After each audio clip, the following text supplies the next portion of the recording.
ಎಲ್ರಿಗೂ ನಮಸ್ಕಾರ. ನಮ್ಮ ಅಡುಗೆ ಚಾನಲ್ಗೆ ಸ್ವಾಗತ. ಇವತ್ತಿನ ವಿಶೇಷ ಕೇವಲ 5 ನಿಮಿಷದಲ್ಲಿ ಆಲೂಗಡ್ಡೆ ಈರುಳ್ಳಿ ಸಾರು. ಇದು ಇಡ್ಲಿ, ದೋಸೆ, ಚಪಾತಿ, ಅನ್ನ ಎಲ್ಲದರ ಜೊತೆಲೂ ಚೆನ್ನಾಗಿರುತ್ತೆ. ಮೊದಲನೇ ಸ್ಟೆಪ್ಪಲ್ಲಿ ಬಾಣಲೆ ಇಟ್ಕೊಂಡಿದ್ದೀನಿ. ದೊಡ್ಡ ಚಮಚದಲ್ಲಿ 2 ಚಮಚದಷ್ಟು ಎಣ್ಣೆ, ಸಾಸಿವೆ ಸಣ್ಣ ಚಮಚದಲ್ಲಿ 1 ಚಮಚದಷ್ಟು, ಕಟ್ ಮಾಡಿ ಇಟ್ಕೊಂಡಿರೋ 2 ದೊಡ್ಡ ಈರುಳ್ಳಿ.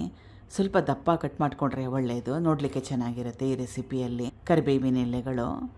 ಈರುಳ್ಳಿ ಸ್ವಲ್ಪ ಬಣ್ಣ ಚೇಂಜ್ ಆಗಬೇಕು, ಮೆತ್ತಗಾಗಬೇಕು, ಅಲ್ಲಿವರೆಗೂ ಬೇಯಿಸ್ಕೋಬೇಕು. ಈಗ ಈರುಳ್ಳಿ ಹೊಂಬಣ್ಣ ಬಂದಿದೆ. 2 ನಾಟಿ ಮೀಡಿಯಮ್ ಸೈಜ್ ಟೊಮ್ಯಾಟೊ, ಚೆನ್ನಾಗಿ ಹಣ್ಣಾಗಿದ್ರೆ ಒಳ್ಳೆಯದು. ಟೊಮೆಟೊ ಹಾಕೊಂಡ್ಮೇಲೆ ಕಲಿಸ್ಕೊಂಡು ಟೊಮೆಟೊ ಮೆತ್ತಗಾಗೋವರೆಗೂ ಬೇಯಿಸ್ಕೋಬೇಕು. ಈಗ ಟೊಮೆಟೊ ಚೆನ್ನಾಗಿ ಬೆಂದಿದೆ. ಬೇರೆ ಪದಾರ್ಥಗಳನ್ನ ಸೇರಿಸ್ಕೊಳ್ಳೋಣ. ಅರಿಶಿನ ಸ್ವಲ್ಪ, ಬ್ಯಾಡಗಿ ಅಚ್ಕಾರದ ಪುಡಿ 1 ಟೇಬಲ್ ಸ್ಪೂನಷ್ಟು, ಖಾರನ ನಿಮ್ಮಿಷ್ಟ ಪ್ರಕಾರ ಕೂಡ ಹಾಕೋಬೋದು. ಧನಿಯಾ ಪುಡಿ 1 ಟೇಬಲ್ ಸ್ಪೂನಷ್ಟು. ಈ ಪದಾರ್ಥಗಳನ್ನ ಹಾಕೊಂಡ್ಮೇಲೆ ಮತ್ತೊಮ್ಮೆ 1 ನಿಮಿಷ ಬೇಯಿಸ್ಕೊಂಡ್ರೆ ಸಾಕಾಗುತ್ತೆ. ಒಣ ಮಸಾಲೆನ ಸೀದಿಸ್ಕೋಬಾರ್ದು. 1 ನಿಮಿಷ ಆದಮೇಲೆ 1 ಲೀಟ್ರಷ್ಟು ನೀರು, ರುಚಿಗೆ ತಕ್ಕಷ್ಟು ಉಪ್ಪು, ನೀರನ್ನ ಹಾಕೊಂಡ್ಮೇಲೆ ಕಲಿಸ್ಕೊಂಡು ಕುದಿಸ್ಕೋಬೇಕು. ಈಗ ಗ್ರೇವಿ ಚೆನ್ನಾಗಿ ಕುದೀತಾ ಇದೆ.